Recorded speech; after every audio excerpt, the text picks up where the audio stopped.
Hürmetli tыңдарман, сіздердің тыңдап отырғандарыңыз Әпетей Мұқарабұлдың киелі көшет тұрғанының жалғасы. Бірақ өзі қалай ойлап отырған сыр білдірмеді.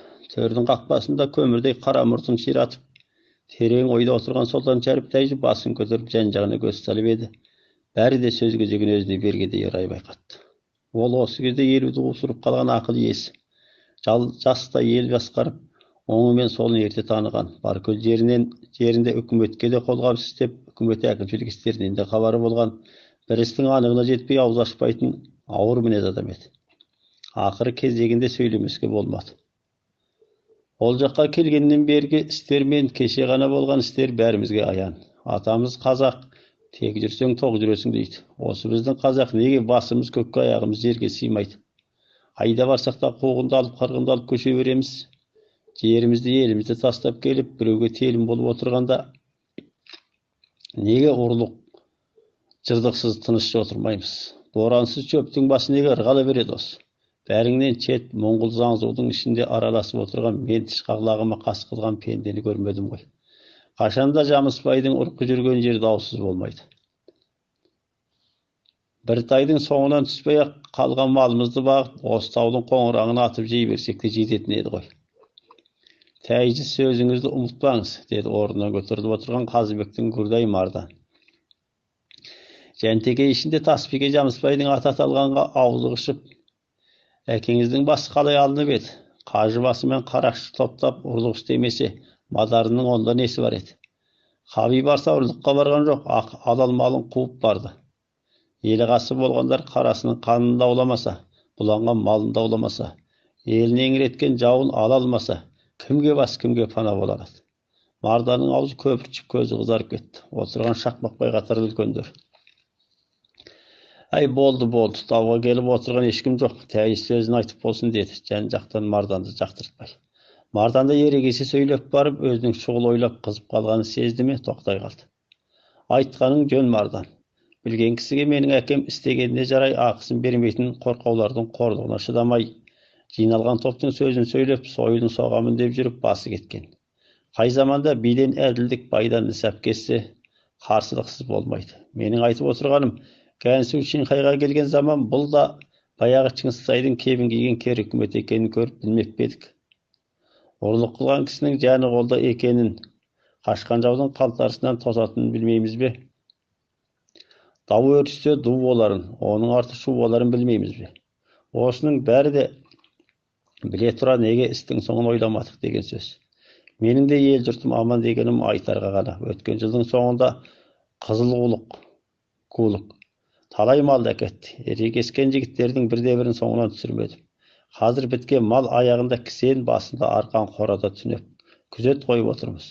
Бұлай істеу осы тұрған елдің салт екенін келген күні көрмеп едік. Құдайға шүкір, жыл басынан бері басынып қораға кірген ешкім жоқ. Ал енді қайтеміз деп отырсыздар. Менің айтарым, атам екен қазақ даласы қызылдасып болды. Жақша. Қазақстан, Монғолия, Шинжаңды меңзейді. Қызылдасып болды. Атысып отырып қашып шыққан жерге қайта барып қарық болмаймыз. Шығысқа тарсаң кәпірдің ойылған ортасы, соғыстың өрт жалған ойнағы. Есқаның артынан кессең Таңғола, Гималай.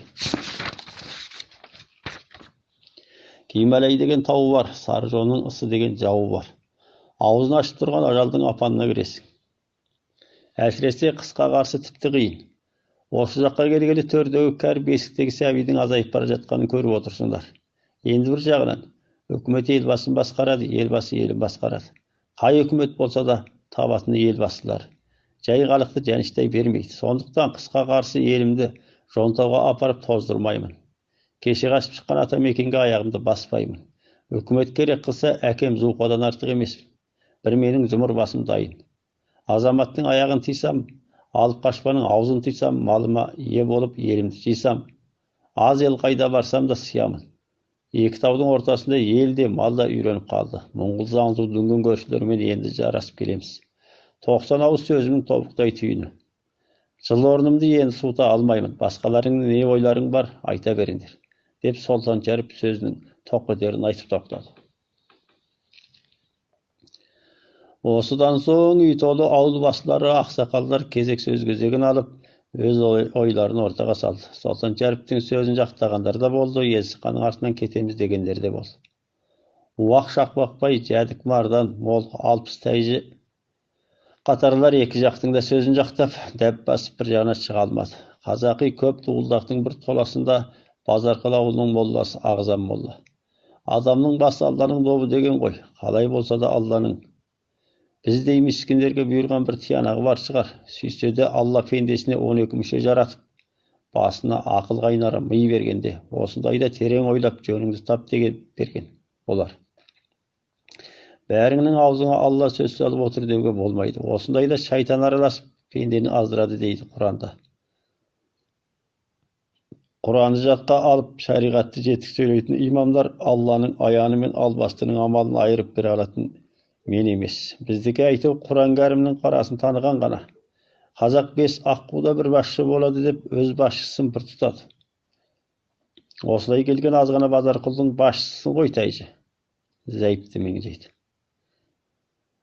Öz oýuň ne? Köpke jaýyp salçygany. Agzam molla men oturganlardyň bäri zäýipge garady. Karttaýjy aldyndagy şokty köçegmen syýryp oturup aspay söz bastady.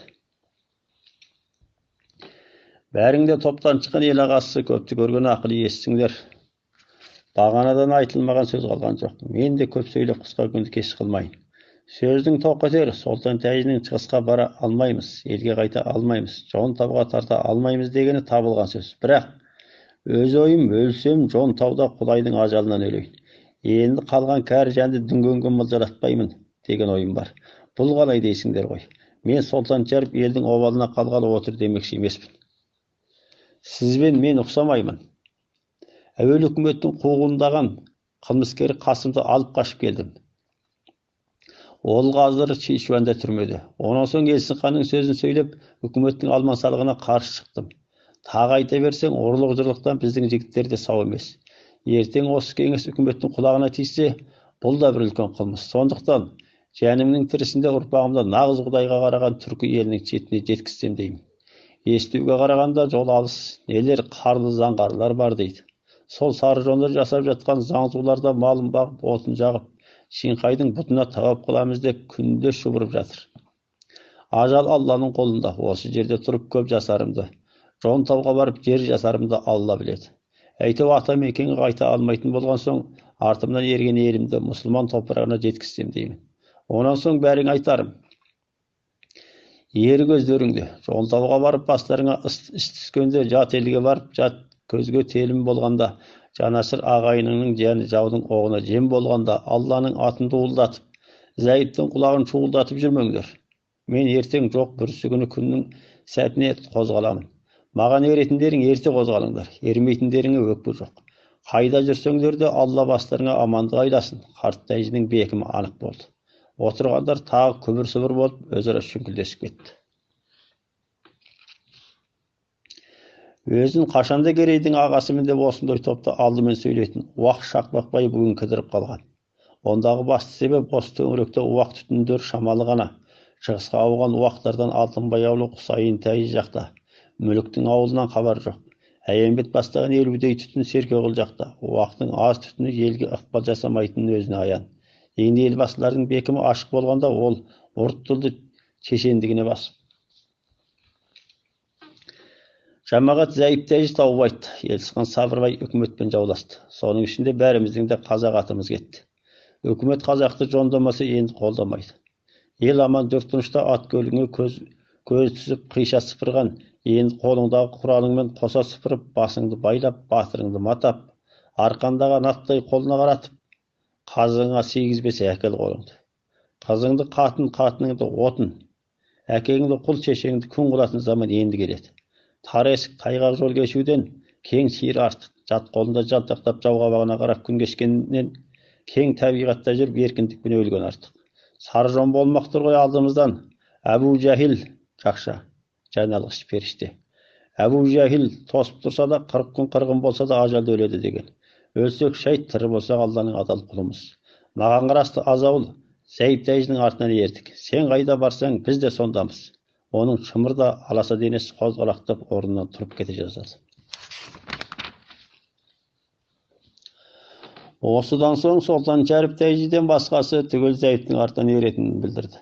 Бірақ Шиңқай Чизаң үстіртінде қысқы сапардың қаншалық қауіпті жапалы боларын межелей алғандар жоқтың қасы. Қарлы тау десе, Алтайдың қысын естеріне алып, сол тауда да қыста көшіп қонып жүрген халықпыз ғой деп ойлайды. Алыс жер десе, Алтайдан ауып осы жерге жеткендерін еске алып, көшкен бізден қалған деп марсияды. Ыс қатты десе, ол бір аяусыз табиғаттың құбылысы емес, Алланың бұйрығы. Құдай берген жанды Құдай алады деп Аллаға сенім артады. Ал Үндістан, Пәкістан қай жақта, қалай жүріп барады? Барып келген ешкім жоқ. Бәрінің сенгені Елсін хан Қытайша оқыған, қолында жер қаритасы бар дейді. Өзін қуып жетпесек те, қалың елдің шұбырған ізі қайда барады деген ғана домалақ сенім. Бірақ Алла басқа не салса да көніп қойды. Жан болса, пайғамбар жасаған топыраққа жақын бару сенімдері күшті. Осы тұрғандардың ішінде Солтан Шәріп тәйжінің ғана көңілінде сан көкейінде есебі бар еді. Үйтетіне осылай келгеннен бері дүнгеннің көз қарақты ақсақалдарымен көп кеңесетін.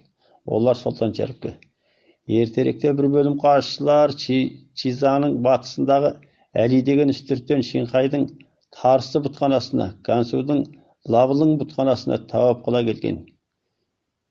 Кешілерінің ізімен Үндістанға өтіп, Инду дариясының, Үнді дариясы, Араб теңізінен құйғандағы Гараш қаласынан кемеге отырып, кемеге барамыз деп осы Шиңқайдан аттанып кетіп, көп сандысы жолда ыстан өліп, бірнешеуі ғана қажы болып 3 жылда зорға қайтып келген. Содан кейінгі қарсылар бұл жолмен жүрмейтін болған. Естуде, бұл жолдағы заңзулар да өте жаукес. Жеріне өзінен басқаны бастырмайтын жауынгер дейді. Жонтаудың ысы оқша тиетін бір тылсым. Оған ешқандай шара жоқ. Әсіресе қыс кезінде тіпті қатты болады деп естігендерін аса қорқынышты етіп әңгімелейтін. Осының бәрі де Сөкеңнің көңілінде сайрап тұр. Шет жағалап айтқанын ешкім елемеді. Көп айтса көптің қарсылығына қалады. Ол Жонтаудағы күндердің не болар екен деп іштей күзеліп отыр. Күздің қысқа күні батыстан азынаған ызғарды желемік, күн бата азан шақырылып, намаз өтеліп, ауыз ашатын болды. Алдарына төре табақ ет келді. Молқы кәріштай молла алдын арабшалап, артын қазақшалап, Алладан ел жұртына амандық тілеп ұзақ бата жасады. Ет желініп болып қалған кезде Зәйіп тәйжі орнынан тұрып аса тебіренген сезіммен: Қимас ағайындар, қайда жүрсек те Құдайдың құлы қазақтың ұлымыз. Орта жүз Бекарыстан тараған Алталаштың ұрпағымыз. Түбін қусақ қабымыз бір, сабымыз бір, тілек мақсатымыз бір. Абақ ананың Жәнібек батырдың аруағы қолдап асыл арманға жеткісін. Жаппар Құдай паруардигарым осы отырғандарыңа еліме жұртыма амандық айлап, Хызыр пайғамбардың берекетін берсін. Бұдан кейінгі күндер не болады? Қолымнан дәм таттырайын. Бұл осы дәм тұздан айырмасын дегенім ғой. Қане алдымен қалатын сізден басталсын. Оның оң қолының 5 саусағының астаушасы толған қара кесегінен жоңқыланған майы көп ет Солтан Шәріптен басталып, үй толы адамды бірден түгендеп шықты. Бәрі де қолымен демеп, ауыздарын аша берді. Осы дәм тек Солтан Шәріп емес, осы отырғандардың көбінің қарт тәйжінің қолынан татқан ақырғы дәмі болды. Аспанды торлаған қара бұлт, ызғарлы жел. Сақа көлінің екі жағында батысты бетке алып шұбырған көш, айдаған 4 түлік мал, аспанға көтерілген сұр топырақ. Осы көрініс осы төңіректен 2 күн өтіп, 3-ші күні түсте толастағандай болды.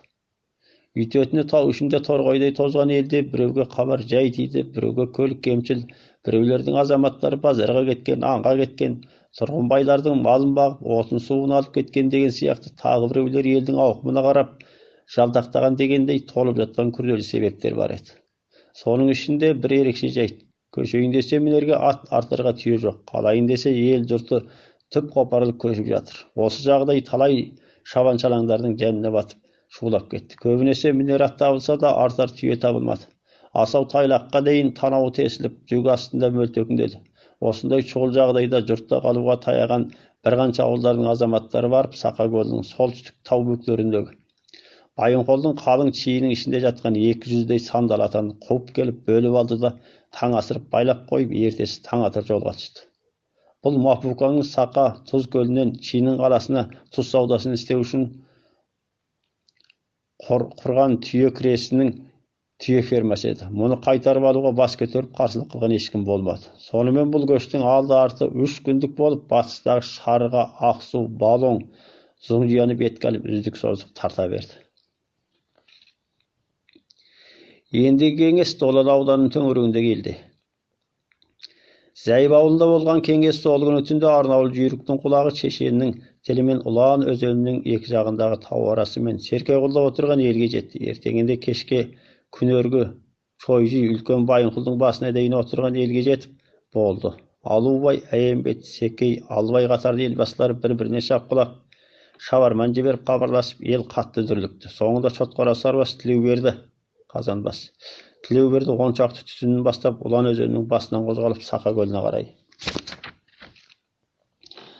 асып кетті. Базарқұл Секей Шаңияның ауылы, Жәдік Әлімбектің ауылы, қатарлы көп ауыл таудан ағылып Шелуі қоржасының бас аяғындағы Сарғалға түсіп малдарына астық шай айырбастап алып, ертеңінде Кікі Тұз көлінің оңтүстігіндегі Сарлық тауының аласа кезеңінен асып, Ақсуды бетке алып шұбыра жөнелді.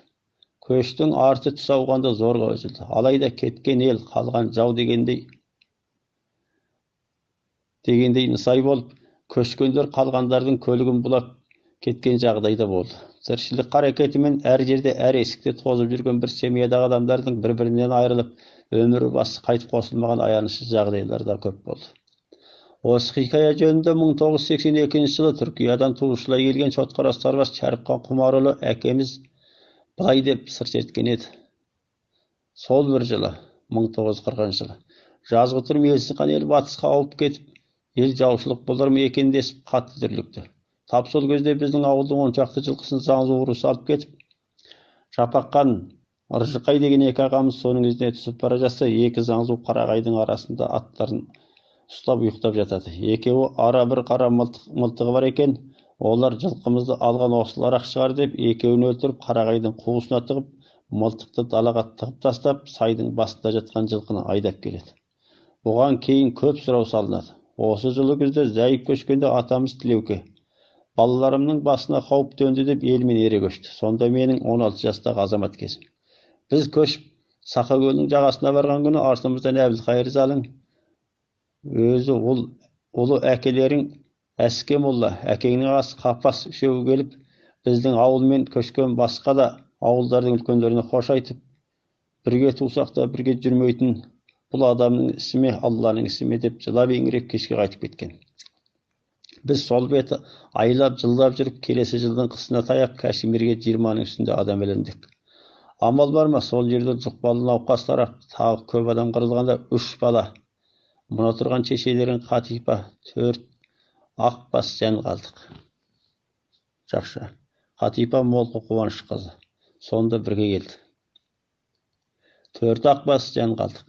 Тіршілік үшін екеуіміз бірігіп, 2 жас баланы бағып, елмен бірге 1953 жылы Түркияға барып, 42 жыл дегенде оралып отырғанымыз осы қарағым.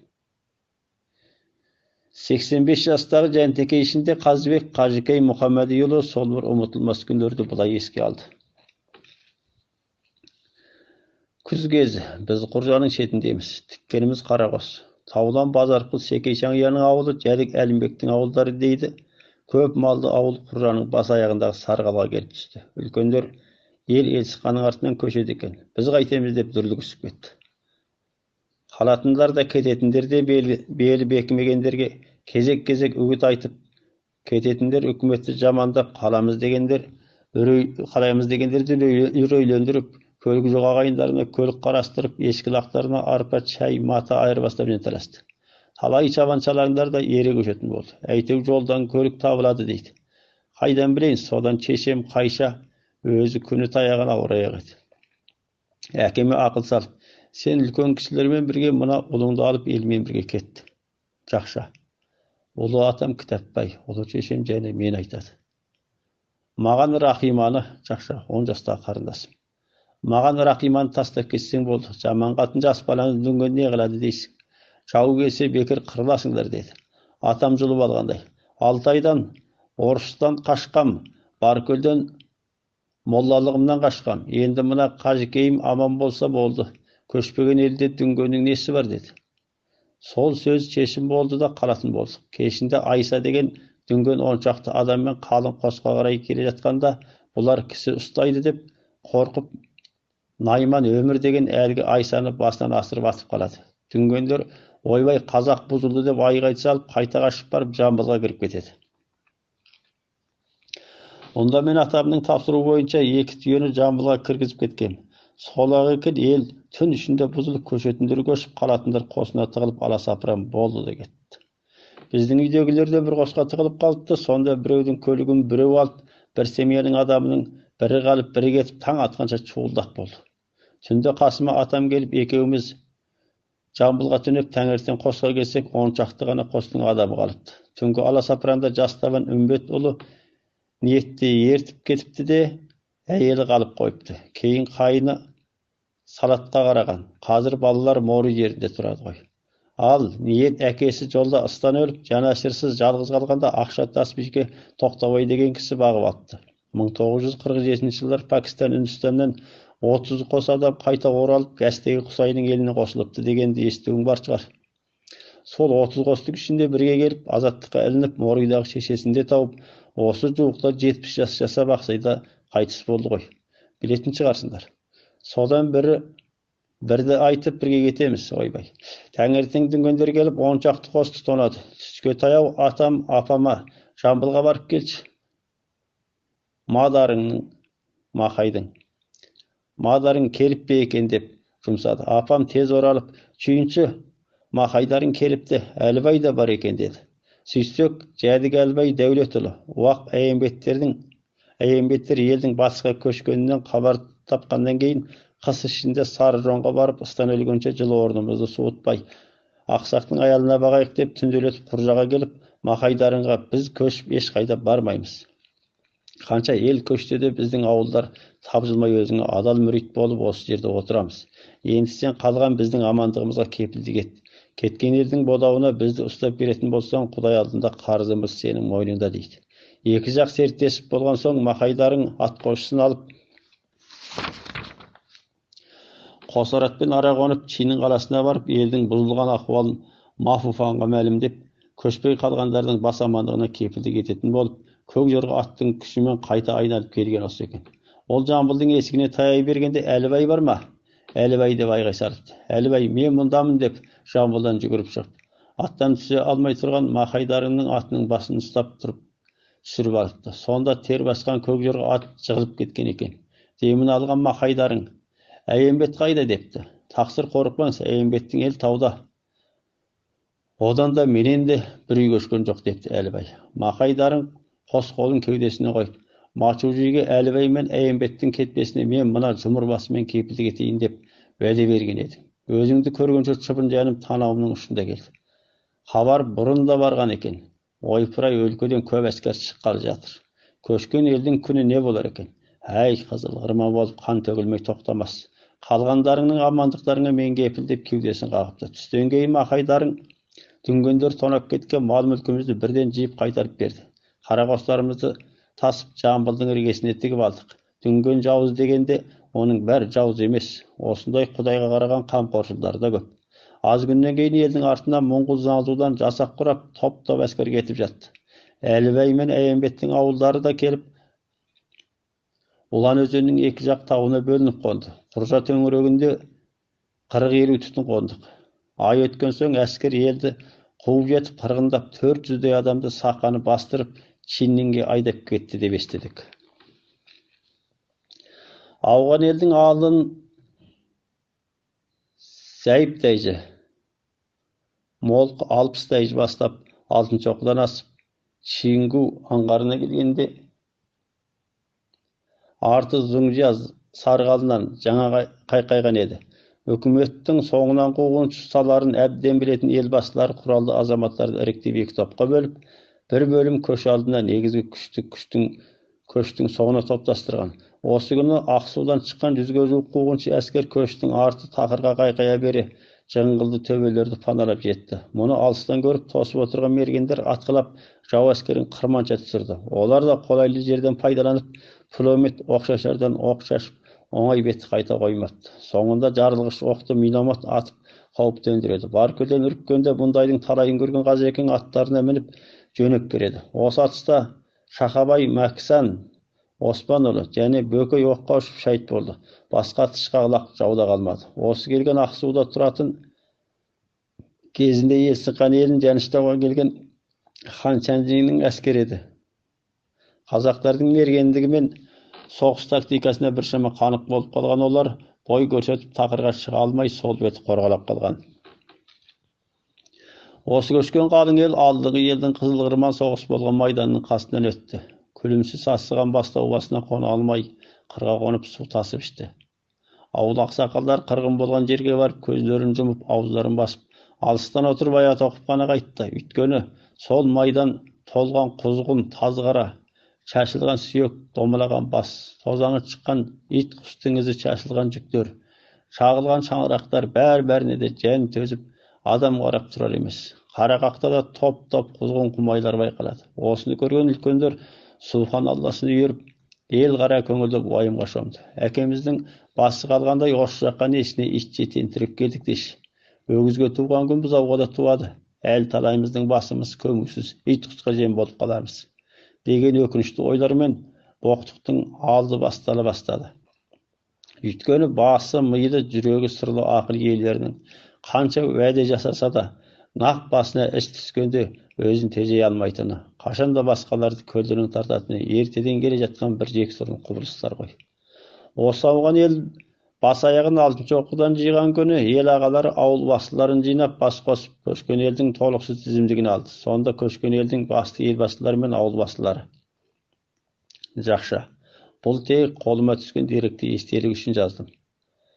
Молқыдан Алпыстайжы Кәріштай молла, Сейтқан Қарамолла, Қасен Құлжа қатарлар, Қарақастан Жылқышы Дәуітбай Ақанай қатарлар, Жәдіктен Шерікбай Тасыған қатарлар, Сарбастан Түсіпақын Тобажан Сансызбай Тілеуке Жәнімхан, Күләймен Мүрсәли Құнанбай қатарлар, Шыбарайғырдан Қармыс қатарлы, Жәнтекейдің әр атасынан Базарқұлдан Зәйіптәж, Ағзам молла, Секей Шаңия, Әлімбек, Шақабайдан Сарқыт, Кәбибай, Ағызбай, Қошот, Құсыман молла, Мақай, Хакып қатарлар, Қазыбектен Әкемибай, Мардан Өкірдай, Секелден Серғазы Нұрсағи, Барқыдан Шағбан қатарлы, Құлтай болаттан Ауғанбай қатарлы, Уақтан Шақбақбай ауылы, Наймандан Қамза Залың Арқабай қатарлар. Есінқан ауылымен бірге көшкендерді де ескерте кетейік. Тасбекеден Есінқан Тәйжі, Қожақын Қайса, Тоқтаубай, Беги, Чәмши, Мұңлық. Жәдіктен Ильяз Дарғы, Терезәңгі, Аңғалбай, Іркітбай, Найзабай, Сауытбай, Секел Жәукүш Қажы, Көлбай, Молқыдан Серікбай. Ескерту. Есінқан елі 200-ге жоқ, Зәйіп елі 1000-ға жоқ түтін болып, жиыны 1200 түтінге таяу ел, жан саны мөлшерімен 5600-дің үстінде болса керек. Көшкен кезде 10 мыңның үстінде ірі қара, 30 мыңның үстінде ұсақ малымен жолға шыққан еді. Жоғарыда аты аталғандардан басқа тарихи деректерге түспеген көнекөздерден біздің құлағымызға жалғаспаған талай ауыл басшылары мен ықпалды адамдардың осы елдің ішінде болғанында да дау жоқ.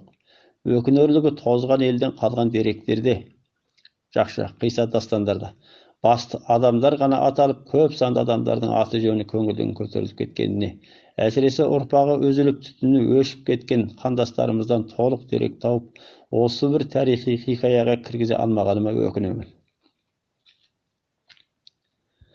Сонымен бас аяғын жиған ел түнделетіп ақыл құрады да, үш топқа бөлініп үздік создық көшетін болды. Өйткені Жонтаудың тігіл адыр тайғақ тар жолында 1000 түтіндік көштің айдаған малының жолға сыйып жүруі мүмкін емес еді. Алдымен Зәйіп 60 бастаған 300-дің үстінде түтін жолға шықты. Ертеңінде Сарбас, Қарақас, Жәдік ауылдары, соңында басқа қалған ауылдар жолға шығатын болды. Зұңжиядан түнде көшіп елден адасып қалған Найман Қамза Залыңның ауылы да ел еру болған күні келіп қосылды.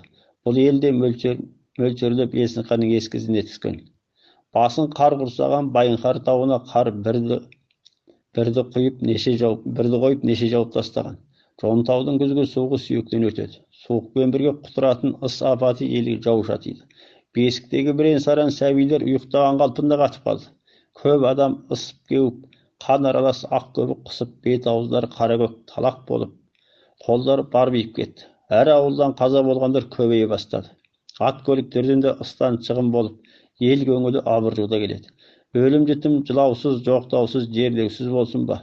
Күнде қазған көр, оқылған жаназа көштің жүрісін мандытпады. Арттағы қарауылда қалған азаматтар да өлім жітім болып, ұлардай шулаған ауылдарына тарап кетті. Ауыл басы болғандардың сөзін еститіндер барған сайын азайып, әркім өз басының амандығын күттеуге айналды. Қысқасы, арттан жау келіп қырып кетеді деген ұғым табиғи апаттың астында қалып, ел көңілінен көтеріле берді. Алдыңғы елдің өз әлегі өзінде, артқы елдің не болып жатқанынан хабарсыз еді. Енесінен адасып зарлаған бота тайлаққа, бөлініп қалған қой қозыға қарауға ешкімнің де мұрсасы келмеді.